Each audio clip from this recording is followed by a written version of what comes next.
अस्सलाम वालेकुम मेरे समझदार पाकिस्तानियों। मेरा नाम रेहान तारिक है और आप मेरा यूट्यूब चैनल और फेसबुक पेज देख रहे हैं। करोड़ हा दुरूद आकाए दो जहां नबी मेहरबा मोहम्मद मुस्तफ़ा सल्लल्लाहु अलैहि वसल्लम पर।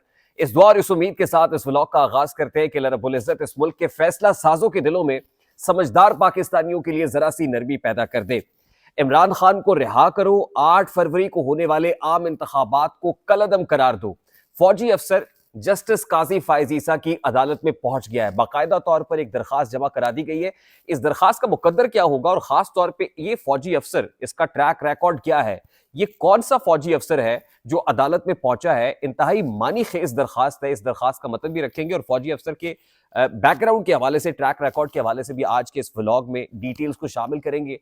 साथ ही जहांगीर तरीन की सियासत को खैर बात कहने की खबर तो आप तक पहुंच गई होगी। इसके पसे पर्दा मुहरकात क्या है वो आपके सामने रखेंगे। परवेज खटक की सियासत से किनारा कशी की खबर आई, उसके बाद जुजवी तरदीद भी आ गई।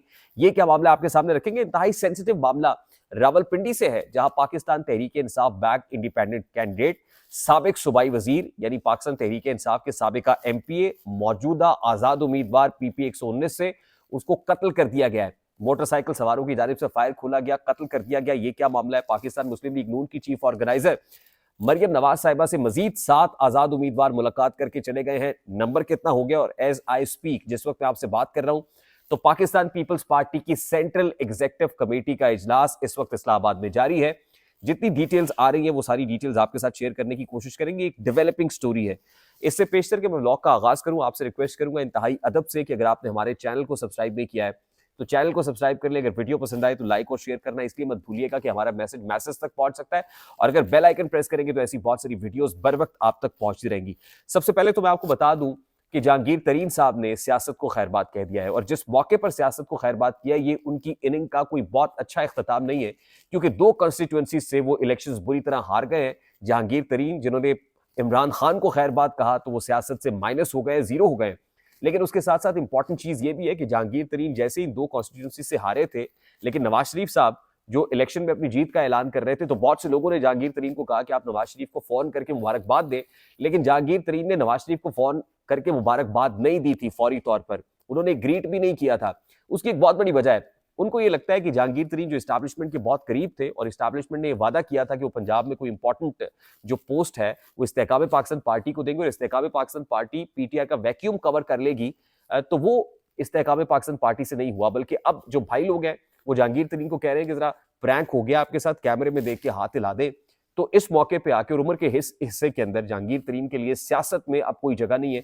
और मेरा ख्याल इसके अलावा कोई चारा नहीं था कि वो सियासत को खैर बात कह देते, क्योंकि अब इस उम्र में उनके लिए पॉलिटिकल जो रास्ता है वो पेव होता हुआ दिखाई नहीं दे रहा। सेम गोज विद परवेज खटक, जहां पीटीआई पार्लियामेंटेरियन बनाकर यह कहा गया कि पाकिस्तान तहरीक इंसाफ टूटेगी केपी के अंदर और सारी परवेज खटक की झोली में डाल दी जाएगी और परवेज खटक जनाब वजारत आला के उम्मीदवार होंगे। तो ऐसा नहीं हो सका। परवेज खटक ने सियासत को खैरबाद कहने का ऐलान किया, लेकिन डटाई देखिए कि जुजवी तरदीद फिर कर दी है कि जी मैं भी रेस्ट ले रहा हूं लेकिन दोबारा वापस आऊंगा। तो छुट्टी नहीं है, काफिर मुंह को लगी हुई।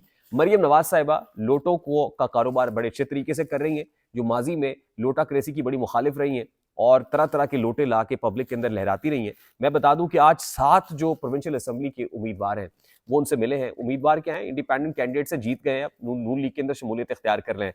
तो क्विकली जो 7 मुंतखब अरकान पंजाब असेंबली है, पीपी 290 बहावल नगर से सुहेल खान है, पीपी 48 से सियालकोट से खुरम विर्क है, पीपी 249 अहमदपुर शर्किया से शहजाद अब्बासी साहब है, राजनपुर से खिजर मजारी है, पीपी 96 चिन्योट से जुल्फिकार अली शाह है, पीपी 49 पसरूर से मैंने सुबह ये इन्फॉर्मेशन आपको दी थी कि ये रास्ते में है, पहुंच जाएंगे, राना फयाज है, और पीपी 97 चिन्योट से साकिब चंदड़ है। इनकी डिटेल भी मैंने सुबह के ब्लॉग के अंदर आपके साथ शेयर कर दी थी। 7 लोग हैं।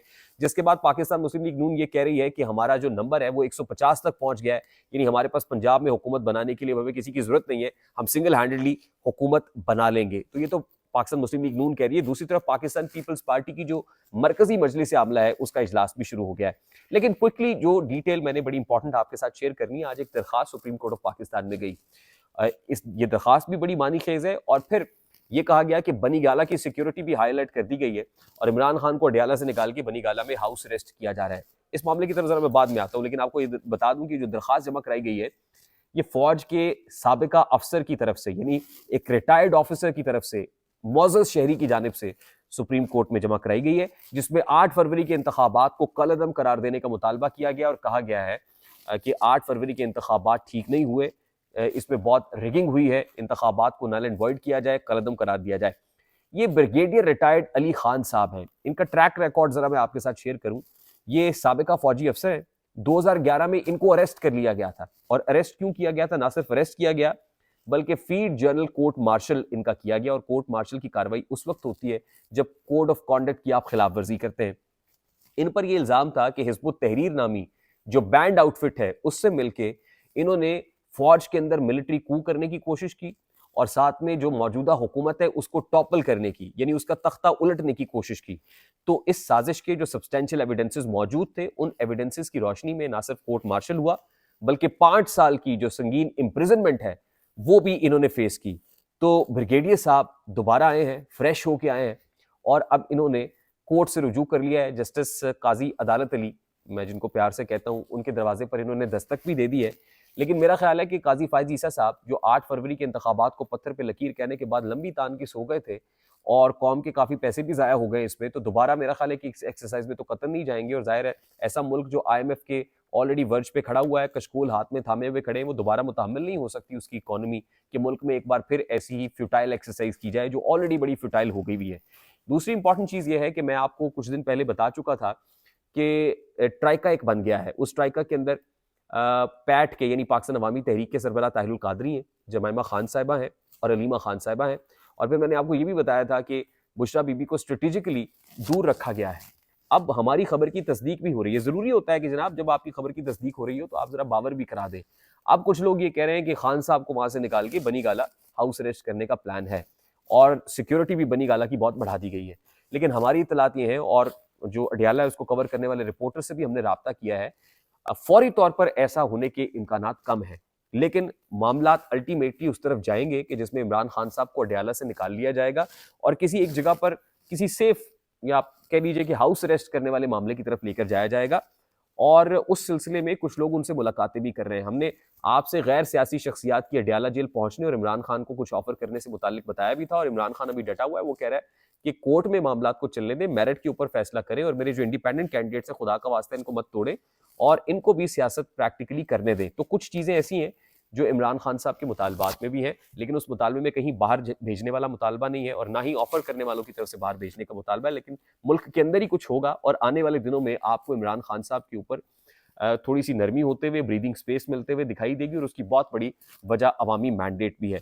अब पाकिस्तान पीपल्स पार्टी की जो सेंट्रल एग्जीक्यूटिव कमेटी का इजलास है, उस मुतालिक जैसी डिटेल्स मैच्योर होती हैं, लोग बाहर आते हैं, टेलीफोनिक राब्ता होता है, तो आपको बताएंगे कि पीपल्स पार्टी की मरकजी मजलिस आमला ने बिलावल साहब जो सदारत कर रहे हैं इसकी, और जो खासतौर पर शरीक चेयरमैन पीपल्स पार्टी आसिफ अली जरदारी साहब मौजूद है, उनको क्या मशवरा दिया है कि आपको क्या करना चाहिए।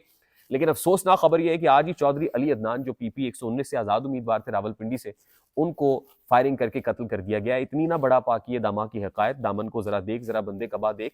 तो इस तरह की जो कार्रवाइयां हो रही हैं जिसमें किसी को जान से ही जाना पड़े, जान ही ले ली जाए, तो ये किसी भी सूरत जस्टिफाइड नहीं, और सियासत के अंदर इतना घुटन ज़दा माहौल पैदा नहीं होना चाहिए कि लोग सियासत से तौबा तौबा कर उठें। मुझे फिल वक्त के लिए इजाज़त दीजिए। अगर आप मेरे चैनल पर नए हैं तो चैनल को सब्सक्राइब कर लें, वीडियो पसंद आए तो लाइक और शेयर करना मत भूलिएगा।